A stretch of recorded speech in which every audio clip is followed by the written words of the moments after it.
c'est vrai, le Burundi vient de conduire un processus électoral qui a été contesté par pas mal de personnes, par pas mal d'organisations.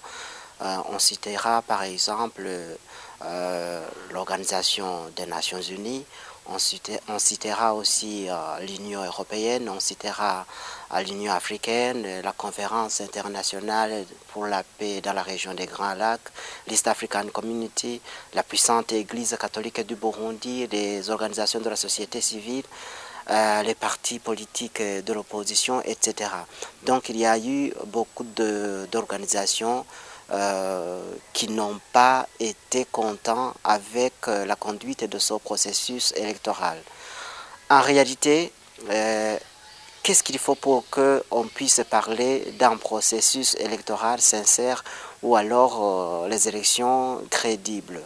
D'abord, il faut que l'organisation de ces élections soit faite dans la transparence et que ces mêmes élections se déroulent de manière transparente.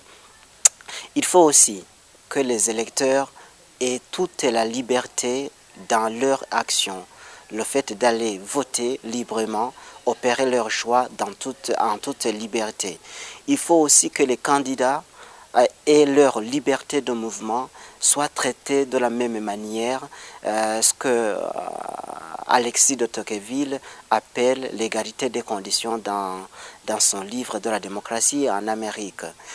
Au Burundi, nous avons vu que ce processus qui a été contesté par pas mal de personnes a été émaillé par le manque de mouvement, par exemple, des leaders des partis de l'opposition qui voulaient aller faire campagne mais qui n'ont pas pu le faire, craignant pour leur sécurité.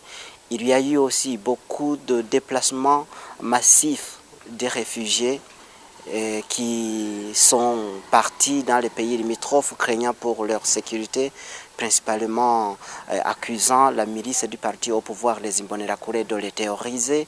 Il y a eu aussi les leaders des partis politiques qui ont fui le pays. Il y a aussi les leaders des membres de la société, plutôt des organisations de la société civile, qui vivent dans la clandestinité ou qui ont déjà fui le pays. Donc, nous avons, il ne faudrait pas l'oublier, la CENI qui ne jouit pas de toute confiance de la part des différents politiques burundais. Donc, nous avons tout un tas de choses qui fait que on n'ait pas confiance dans la conduite de ce processus électoral déjà en cours au Burundi. Et comme conséquence, je pense que les conséquences vont être lourdes pour le Burundi et dans les différents domaines. Si nous considérons par exemple au niveau politique, comme j'aime souvent le dire, le sens premier d'une élection, c'est politique. Donc les élections sont politiques dans le cas de mettre en place les institutions. Alors de ce fait, si les élections n'ont pas été crédibles, les institutions qui vont en être issues ne vont pas jouir, ne vont pas bénéficier d'une légitimité de la part de la plupart de ceux qui avaient contesté les élections. Et vous avez compris qu'il s'agit des nationaux et des étrangers. Et consécutivement à cette première conséquence, les institutions qui seront mises en place, mais qui ne jouiront pas d'une légitimité, chercheront à trouver cette légitimité par la force. C'est-à-dire, ils vont réprimer les opposants, ils vont faire recours à la force et à la violence. Et cela enfoncera encore davantage l'État burundais qui finalement se retrouvera classé parmi les États au régime dictatoriaux ou communément appelés les États voyous ou les États sanguinaires. Et troisièmement, du côté politique, nous pouvons dire qu'il y aura, comme c'est déjà le cas, une instabilité. Déjà, avec l'annonce de la troisième candidature du président de la République, il y a eu des manifestations réprimées à balles réelles et c'est cela qui a provoqué une instabilité et cette instabilité pourrait s'accentuer, pourrait s'aggraver et provoquer des conséquences beaucoup plus sérieuses au niveau de la sécurité de la plupart des contrées du pays. Voilà, ça c'est au niveau politique. Au niveau économique, l'instabilité politique entraîne automatiquement une instabilité économique, surtout pour un pays aux ressources limitées ou plutôt aux ressources mal gérées comme le nôtre.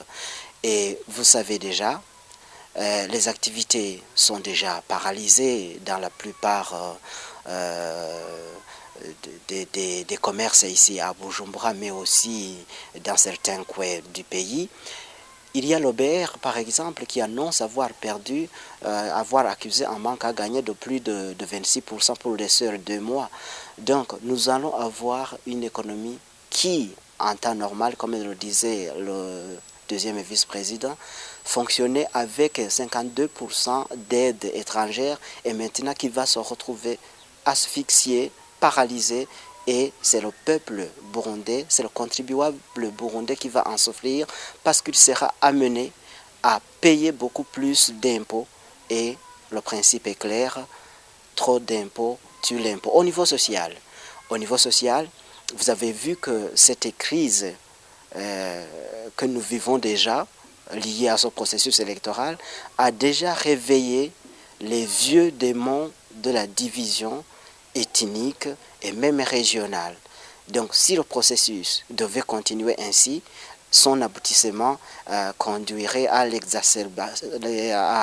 l'aggravation de ce sentiment de division, quelque chose que l'on pourrait qualifier de bouc émissaire. Lorsqu'il y a quelque chose qui ne va pas, on essaie de chercher la cause et souvent c'est un bouc émissaire.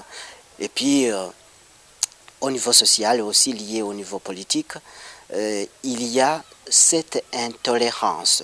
L'intolérance politique qui pourrait aller aussi avec l'intolérance sociale dans le fait qu'on accuse telle ou telle autre ethnie d'avoir été à la base de cela et de cela. Et cela, ce processus électoral pourrait donc aboutir à des conséquences graves.